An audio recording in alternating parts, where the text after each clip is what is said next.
What's the most isolated you've ever felt? I don't just mean being alone in your house. I mean truly, profoundly isolated. The kind of alone where the nearest sign of civilization is miles of unforgiving wilderness away. Where the only sounds are the whispers of the wind and the snapping of a twig in the distance. A sound that could be anything, a deer, or something else. It's in that isolation that our most primal fears begin to surface. The feeling of being watched. The dread of a sound that doesn't belong. The terror of realizing you're not as alone as you thought. Host. The wilderness holds a magnetic appeal for us. It's a chance to disconnect from the chaos of modern life and reconnect with something ancient and raw. But for every story of peaceful reflection by a crackling campfire, there's another, darker story that gets whispered from one camper to the next. A story that serves as a chilling reminder that when you step into the wild, you are stepping into a world that operates on its own terms. Tonight, we're not talking about fiction. We're delving into 3 unsettling and disturbing true camping horror stories.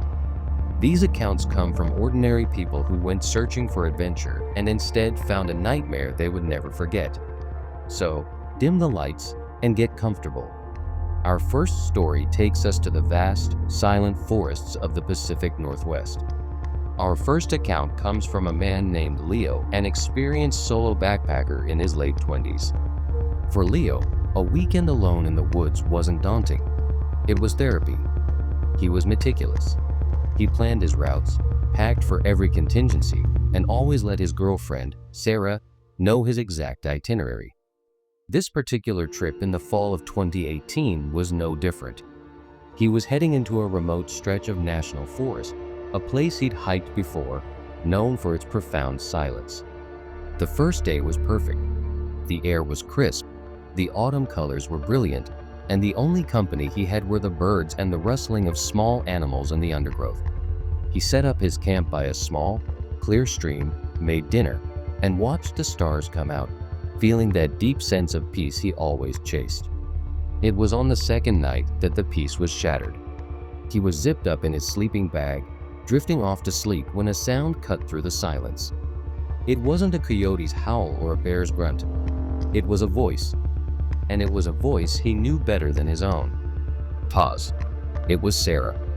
Leo? It was faint, but unmistakable. His heart hammered against his ribs. He sat bolt upright, every sense on high alert. He unzipped the tent flap just enough to peek out. Nothing. Just the dark, impenetrable wall of trees. He told himself he was dreaming. He was tired, miles from anyone. It had to be a trick of the wind. He laid back down, his mind racing. Sarah was over 200 miles away. Her car was in the shop. There was zero possibility she could be here. He tried to rationalize it, to calm the frantic drumbeat in his chest. Then it came again.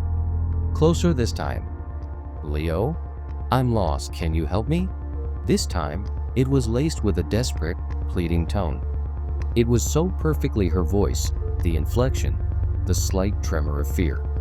A wave of protective instinct washed over him, warring with the ice-cold logic that was screaming at him that this was impossible. He grabbed his high-powered flashlight, his hand shaking. He shouted back, his own voice cracking, "Sarah? Is that you?" The only reply was silence. A heavy, listening silence that felt more threatening than the voice itself. Minutes passed, stretching into an eternity.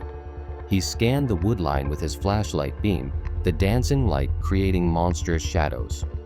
He saw nothing.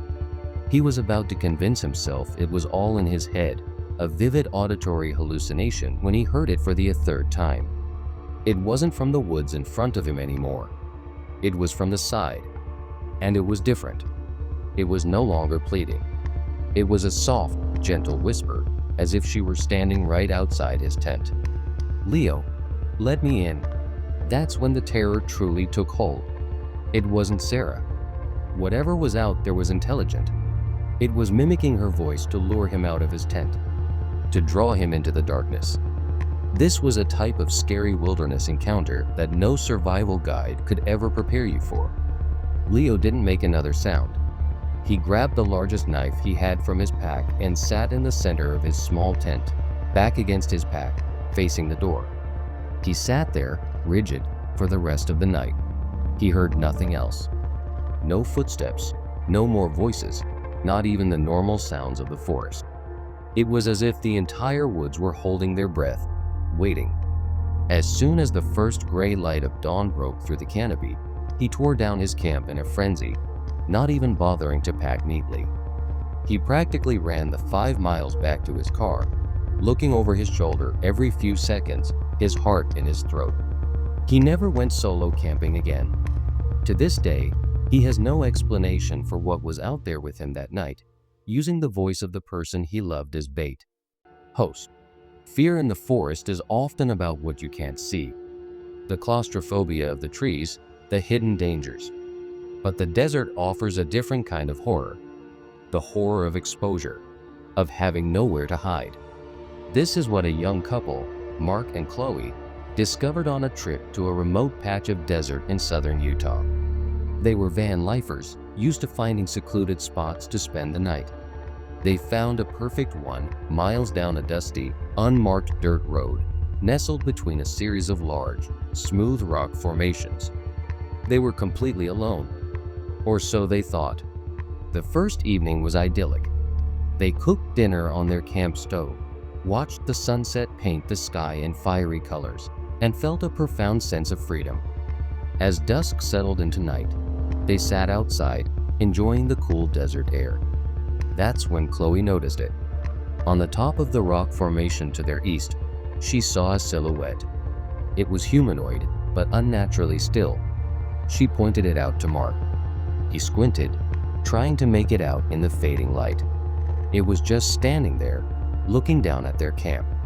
Probably just another hiker, Mark said, trying to sound casual, though he felt a prickle of unease. Maybe we're not as alone as we thought. They watched it for a few minutes. It didn't move. Not an inch. It was so still it was almost like a statue. As the last bit of light vanished, the silhouette blended into the darkness and was gone. The encounter left them feeling unsettled. The vast, empty desert suddenly felt occupied. They decided to call it a night, locking themselves inside their van. Sleep didn't come easily. Every strange noise from the desert outside, the wind whistling through the rocks, the scuttling of some unseen creature, made them jump. The next morning, they woke up determined to shake off the weird vibe. But as Mark was making coffee, he noticed something. Their 2 camp chairs, which they had left folded up against the side of the van, had been moved. They were now set up about 20 feet away from the van, side by side, facing the campsite as if a pair of spectators had been sitting there, watching them sleep. There were no footprints in the hard, rocky soil around the chairs. It was as if they had been placed there by ghosts. That was it for them. The feeling of being silently observed, of their space being invaded in such a bizarre, non-confrontational way, was more terrifying than an outright threat. They packed up and left immediately. As they drove back down the long dirt road, Chloe looked back at the rock formation. For a split second, she thought she saw 2 figures standing there this time, watching them go. Post. Our final story is perhaps the most disturbing because it has no resolution. It revolves around a case that some have filed under unexplained disappearances, a chilling category of events where people seem to simply vanish from the face of the earth. This is the story of a group of 4 friends from Colorado: Amy, Ben, Chris, and Jenna. In the summer of 2012, the 4 of them went on a day hike on a popular, well-maintained trail in the Rockies. It was a loop trail, about 6 miles long, and they were all in good spirits, laughing and taking photos. About halfway through the hike, they came to a small, unexpected fork in the path. To the right was the main, marked trail. To the left was a smaller, fainter path that wound its way up a steep, wooded hillside. It wasn't on any of their maps. "Ooh, I wonder where that goes," Jenna said, her curiosity piqued. Jenna was the adventurous one of the group. "Probably just an old game trail. Let's stick to the main path," Chris advised, ever the cautious one. "Just for a minute," Jenna insisted with a grin. "I just want to see what's over that first ridge. I'll be right back. Don't go anywhere." Before they could protest further, she jogged up the faint trail and disappeared behind a thick stand of aspen trees about 50 yards up the path. The other three waited. They chatted for a minute, then two. After 5 minutes, Amy called out her name. "Jenna, you good?" Silence. They waited another 5 minutes, their casual mood slowly evaporating and being replaced by a growing sense of unease. Ben shouted this time, his voice louder. "Jenna, come on, let's go." The only reply was the sound of the wind in the trees. Now worried, Ben and Chris decided to go after her. They started up the faint path she had taken, but when they got to the spot where she had disappeared behind the aspens, they stopped dead. The trail was gone. It just ended. Beyond the trees was nothing but a steep, almost impassable hillside covered in thick brush and fallen logs. There was no path, no sign of disturbed earth, no footprints. It was as if the trail they had clearly seen just minutes before had never existed. They spent the next hour frantically searching the area, screaming her name until their throats were raw. They found nothing. No sign of a struggle, no piece of clothing, no clue whatsoever. It was as if Jenna had stepped off the main trail and simply vanished into thin air. Panicked, they raced back to the trailhead and called for help. What followed was one of the largest search and rescue operations that region had ever seen. For over a week, helicopters, dogs, and dozens of volunteers scoured every inch of that mountain. They found absolutely nothing.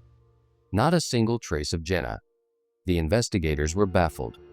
The other three friends were questioned relentlessly, their story of a disappearing trail sounding unbelievable, even to themselves.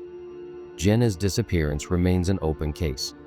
Her friends were left with a permanent scar of trauma and a question that will haunt them for the rest of their lives. What happened on that trail that wasn't there? The wilderness doesn't have malice. It is simply indifferent. It doesn't care about our plans, our fears, or our lives.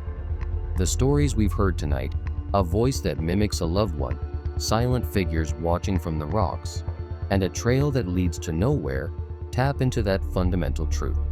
They remind us that there are still corners of this world that are truly wild, and that some mysteries are not meant to be solved. These true camping horror stories serve as a stark warning. When you venture into the great unknown, you may find beauty and peace, but you may also come face to face with a horror that logic can't explain. Thank you for joining me in the dark tonight. If these stories made you think or sent a little shiver down your spine, do me a favor and hit that like button. It really helps the channel out. And if you want to hear more explorations of the strange and unsettling, make sure you subscribe and turn on notifications so you don't miss our next video. Stay safe out there.